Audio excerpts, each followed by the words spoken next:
since we talked about some Disney remakes, we're going to talk about remakes in general. Reboots as well. Should they happen? Should they not happen? If they should happen, if it's okay for them to happen, why? What's the criteria? Or should we just be like, nah, don't remake anything, come up with something new, or maybe something loosely based off of this or something like that. You know, you could just do your own thing. Should we permanently be doing that? Or, like I said, if there are reasons we should do remakes and reboots, why should we do them? With the remakes, the only reason why I can see a remake happening is a new era, so age of technology. So they're like, hey, we got new tech. Let's see if we can do what we did last time with this new stuff. See how it come out. Will it be better? Or we hoping it will be better because we got better things that movie. Other things, besides the obvious, the money. Yeah, yeah.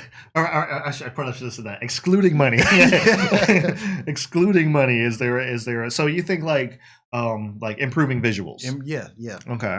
The visual effects. Yeah. What about There's that? actually criteria for me. Okay. So you think they should happen? Oh, they can happen. It can happen. They can, but you have to figure out the criteria. Okay. And honestly, if it did so well for the time, why try to outdo itself for the time? Like, for example, Lord of the Rings. Okay. If any fool decides, I think I can do Lord of the Rings better, you're lying to yourself. Because honestly, like, that for, what, 7 movies? Mm-hmm.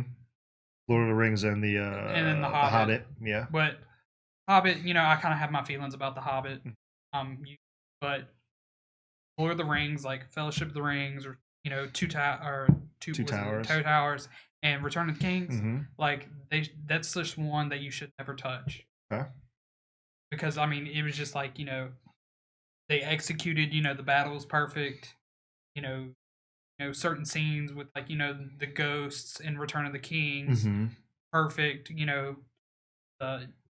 visuals, the visual visuals, effects, details of like good. The weapons, the armor clashing, the orcs having the hobbits, the size that they were, and the elves. It was just there's no way someone can say I can take Lord of the Rings and make it better. Like I would be like, dude, I will give you I was just like, I will bet $1 million I don't have that you cannot do Lord of the Rings any better. I have two reasons that I'm willing to accept. Well, 2.5 now, so I'm still on the fence about it. 2.5 man. Yeah. So like, I have two very solid reasons where you could possibly go ahead and remake a film. And my first reason for remaking a film where it would be okay is if the film was just god awful. It may not have been a bad premise or whatever. It just it was not executed well on screen.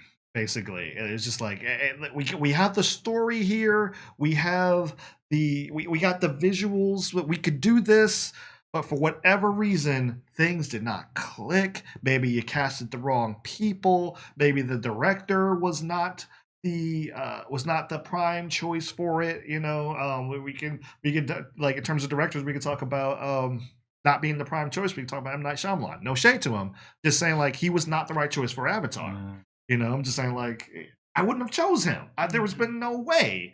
Like, I wouldn't even choose Spielberg for that project. And I know he can make things whimsical and nice and everything, but I'm like, I wouldn't have even chose him.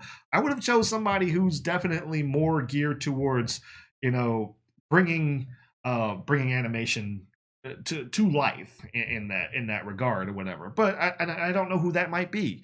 But I'm just saying, like, maybe he, for whatever reason, it doesn't work out. And one example I was actually going to bring up was Battlefield Earth. Battlefield Earth is a terrible movie. It is terrible from start to finish to performances and everything. It's terrible. However, I think this could be a really good movie. It's based off a science fiction novel.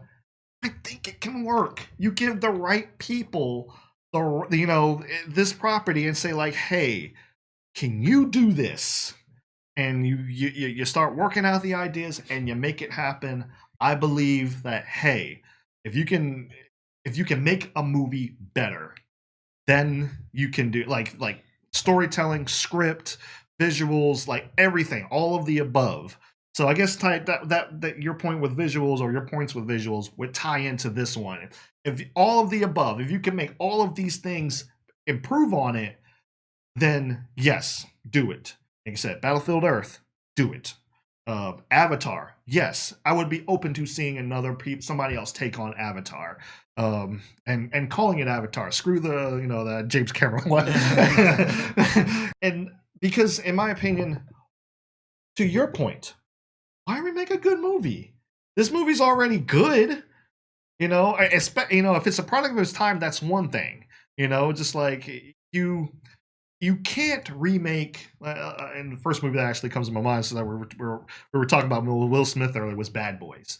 The first Bad Boys from 1995. Yeah. You can't do that today. I was just like, what? That is a vintage '90s movie. Like Sugar Hill. What other ones? Boys in the Hood. Like, these are vintage '90s movies, like most of those Spike Lee movies that came out. And there's just certain things like, like Do the Right Thing was taking place in New York and everything. And I'm just like, New York's not that way anymore. But like, people aren't going to relate to that, because I'm like, well, you could remake it and just like, oh, well, we remade it, but we set it back in the 90s. I'm like, then why do it? Why not just show the original then? Because like, the original took place in the 90s. So you're just taking this property and doing it again. It's a waste of time. It's a waste of money. I gotta be honest. It's a waste of money. Okay, second reason: representation. Because there are some movies out today, or that came out way back in the day, that don't necessarily represent certain races and certain genders correctly. Let's be honest. They're just like, all right, that it would never work. If you re-released it today, people would be pissed. Just kind of like, really? That's how you see us?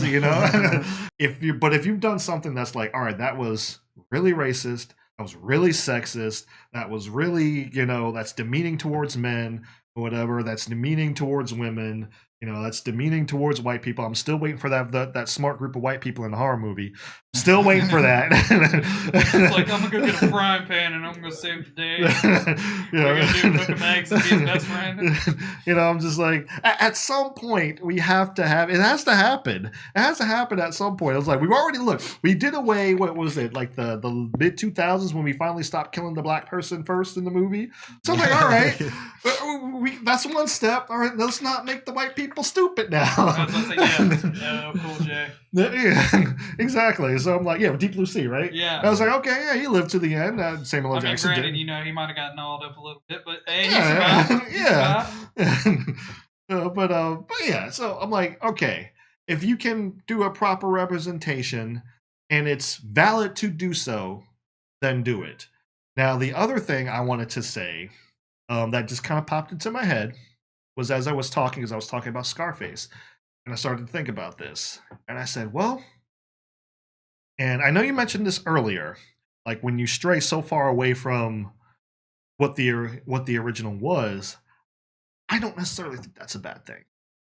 Because if that were the case, I don't think we would have gotten movies like, I would say, The Thing.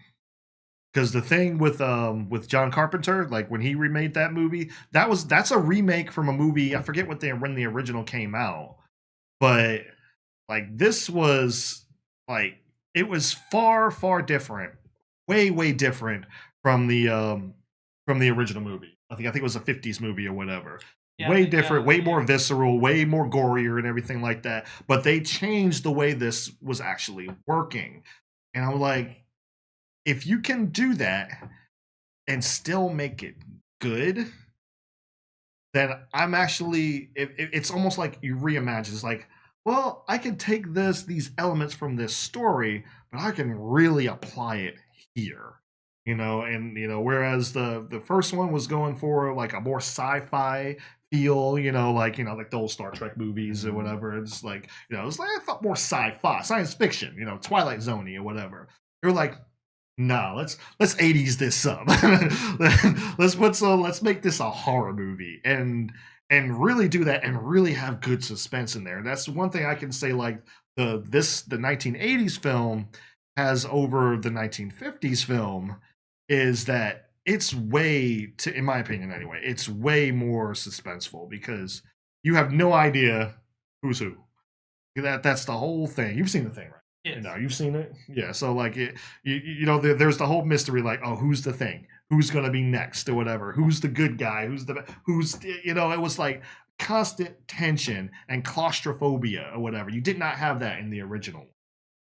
So I'm not saying the original one was bad. I'm just saying like they took it in a completely different direction and made something that was actually fresh from it.